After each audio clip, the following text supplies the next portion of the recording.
Hello friends, welcome to easy finance plus. आज हम discuss करेंगे अदानी विल्मर कंपनी के आईपीओ के बारे में, जो कि फॉर्च्यून ब्रांड के लिए फेमस है। और ये कंपनी का बिजनेस क्या है, ये कंपनी का प्रोडक्ट क्या है, मार्केट शेयर कितना है, और ये जो आईपीओ ला रहा है इसका ऑब्जेक्टिव क्या है, और ये कंपनी का financials, competitive advantage, risk factor सब कुछ डिटेल में जानेंगे। और लास्ट में ये भी जानेंगे कि ये कंपनी का ग्रे मार्केट प्रीमियम क्या है, और ग्रे मार्केट प्रीमियम के हिसाब से ये कंपनी का एक्सपेक्टेड रिटर्न क्या हो सकता है। तो चलिए शुरू करते हैं। तो ये कंपनी का बिजनेस क्या है। ये जो कंपनी है ये one of the few large FMCG food companies है। एफएमसीजी क्या है? फास्ट मूविंग कंज्यूमर गुड्स, जो कि डेली यूज प्रोडक्ट में नॉर्मली आता है। और ये जो किचन कमोडिटीज़ है, ये इसमें इसका जो प्राइमरी बिजनेस है किचन कमोडिटीज़ के ऊपर है। For example edible oil, weight floor, rice, pulse and sugar. और ये कंपनी का जो मार्केट शेयर है, जो टोटल किचन कमोडिटीज़ है उसका 66% ये कंपनी का है।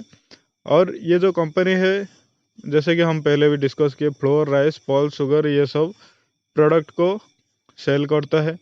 और ये कंपनी बहुत ही डाइवर्स रेंज का एक ब्रांड है। आगे हम देखेंगे इसका क्या क्या ब्रांड सब है।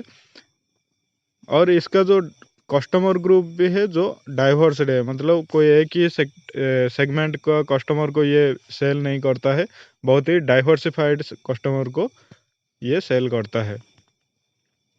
और ये कंपनी जो है 1999 में जॉइंट वेंचर बना था अदानी ग्रुप और विल्मर।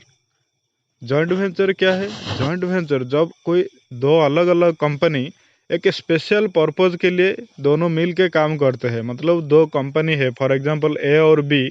ए का किसी और चीज़ में एक्सपर्टाइज है और बी का किसी और चीज़ में एक्सपर्टाइज है, लेकिन कोई एक काम के लिए दोनों का एक्सपर्टाइज ज़रूरत है। तो वो दो कंपनी जब साथ आते हैं उसको बोलते हैं जॉइंट वेंचर।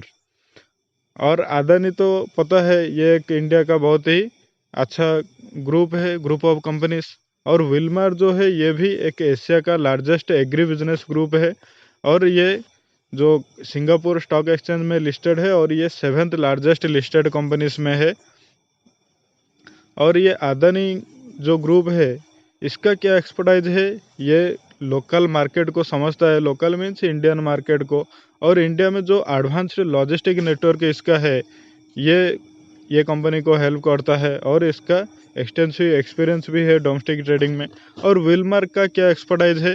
विल्मर जो है ये टेक्निकल नो हाउ जानता है, मतलब एग्री बिजनेस जैसे कि एडिबल ऑयल ये सब हो गया, इसका जो टेक्निकलिटी है इसमें विल्मर का एक्सपर्टाइज है।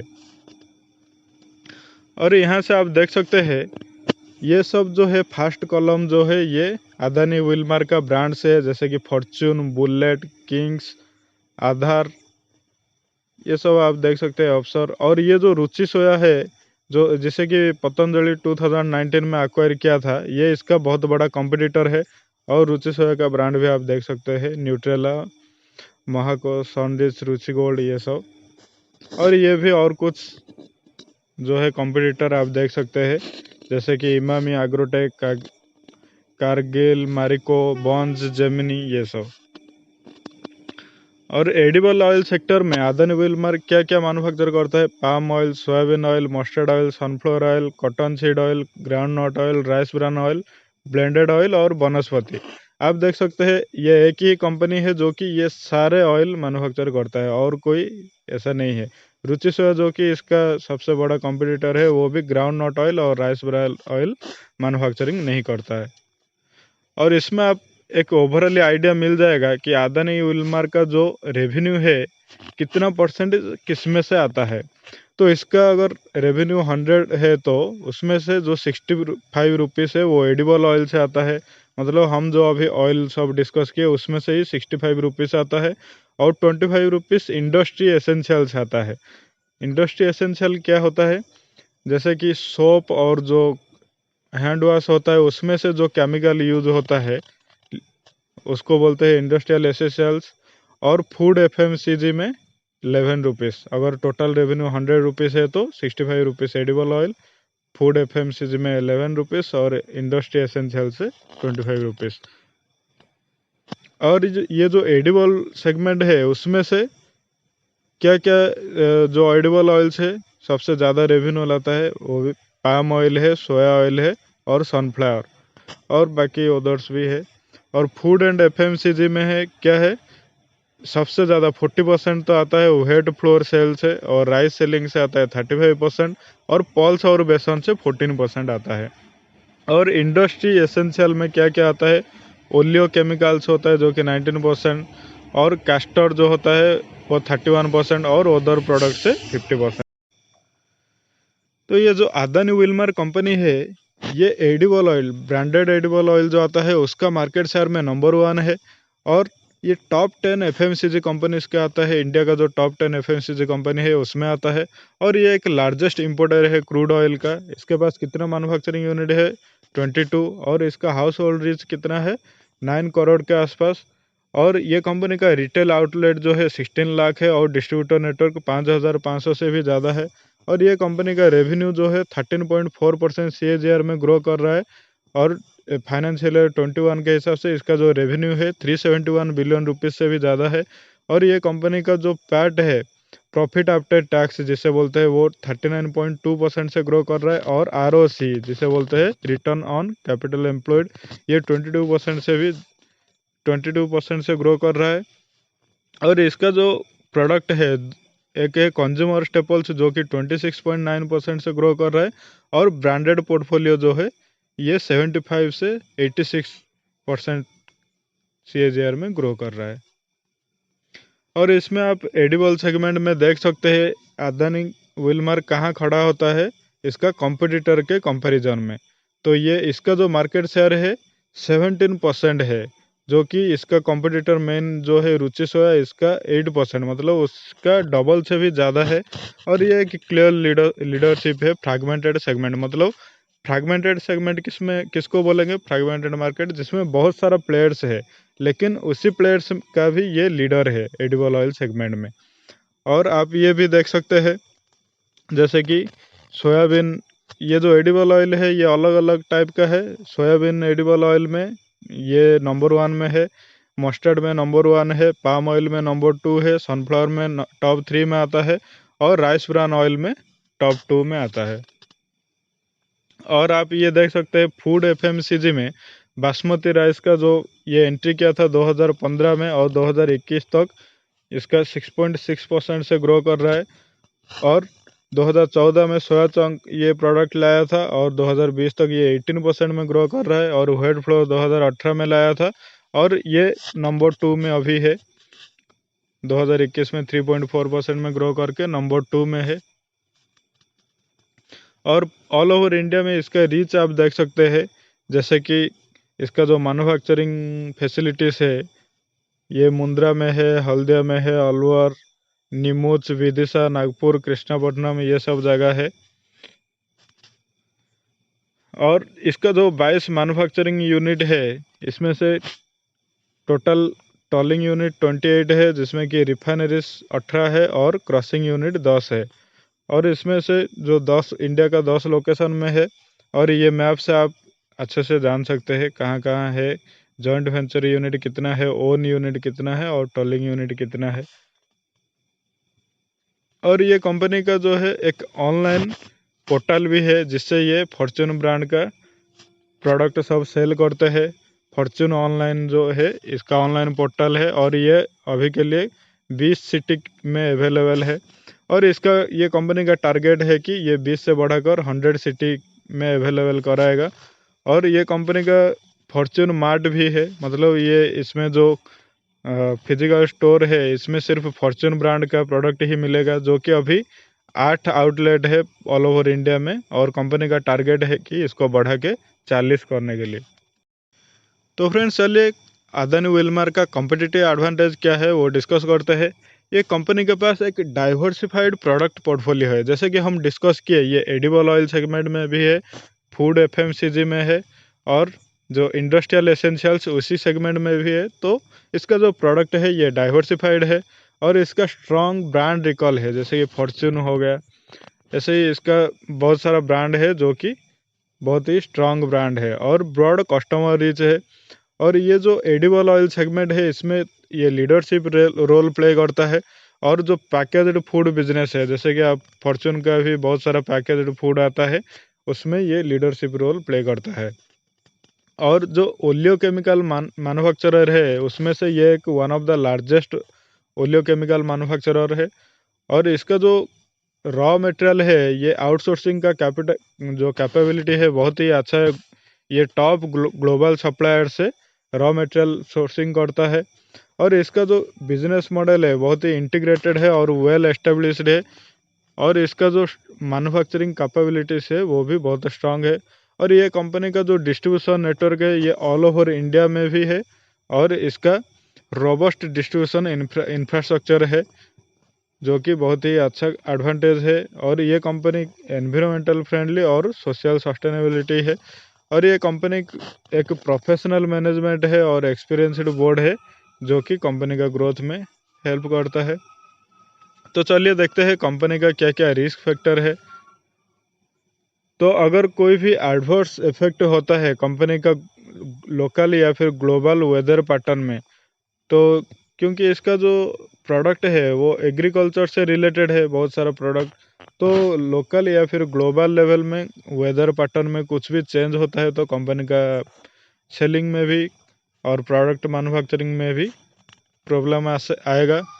और ये कंपनी बहुत ही लार्जली डिपेंड करता है बहुत पाम ऑयल से, soybean oil, sunflower oil, wheat, paddy और ऑयल सीड्स। अगर ये रॉ मटेरियल इसको नहीं मिलेगा, कुछ भी प्रॉब्लम होगा तो ये कंपनी का बिजनेस के लिए रिस्क है। और ये कंपनी जो रॉ मटेरियल इंपोर्ट करता है ये डोमेस्टिक सप्लायर से भी ज़्यादा डिपेंडेंट करता है, तो ये भी एक रिस्क फैक्टर है।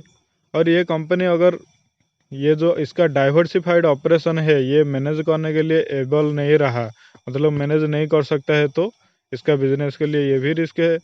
और ये कंपनी का जो डिपेंडेंस है एडिबल ऑयल सेगमेंट में, जैसे कि हम देखें 65% इसका जो आता है ये एडिबल ऑयल सेगमेंट से ही रेवेन्यू आता है। तो एक ही सेगमेंट में इतना डिपेंडेंस होने से ये रिस्क बन जाता है, क्योंकि उसी सेगमेंट में कुछ भी इफेक्ट होगा तो ये कंपनी का रेवेन्यू पूरा डाउन होता दिखेगा। और ये कंपनी का अगर कुछ इंपोर्ट रेस्ट्रिक्शन, जैसे कि हम देखें इसका जो रॉ मटेरियल है सबसे ज़्यादा ग्लोबल टॉप सप्लायर से आता है, तो इंपोर्ट में कुछ रेस्ट्रिक्शन आएगा तो अदर कंट्रीज या फिर इंडिया का भी गवर्नमेंट अगर कुछ इंपोर्ट में रेस्ट्रिक्शन लगाएगा तो ये कंपनी का बिजनेस इम्पैक्ट करेगा। और इम्प्रॉपर हैंडलिंग, प्रोसेसिंग, स्टोरेज अगर रॉ मटेरियल का होगा तो ये भी कंपनी का बिजनेस के लिए एक रिस्क है। और इसका जो मैन्युफैक्चरिंग ऑपरेशंस है ये अगर स्लो डाउन हो गया या फिर शट डाउन हो गया तो भी इसका रेवेन्यू बहुत ही कम होता हुआ दिखेगा। और ये कंपनी का डिस्ट्रीब्यूशन नेटवर्क जो है इसमें कुछ भी प्रॉब्लम होगा तो भी इसका रेवेन्यू कम होगा और ये कंपनी का बिजनेस को इम्पैक्ट करेगा। और ये चेंजिंग कंज्यूमर प्रेफरेंस, क्योंकि एफएमसीजी है ये डेली नीड प्रोडक्ट है, तो उसमें कंज्यूमर का बिहेवियर बहुत ही मैटर करता है। अगर जो कस्टमर है वो प्रोडक्ट में जैसे जैसे चेंजेस चाहता है, कंपनी उसमें चेंज करने के लिए एबल नहीं रहा, चेंज नहीं कर सकता है, तो कंपनी का जो प्रोडक्ट है उसमें उसका सेल नहीं होगा और इसका बिजनेस को इम्पैक्ट करेगा। तो फ्रेंड्स चलिए अदानी विल्मर का फाइनेंशियल्स के बारे में डिस्कस करते हैं।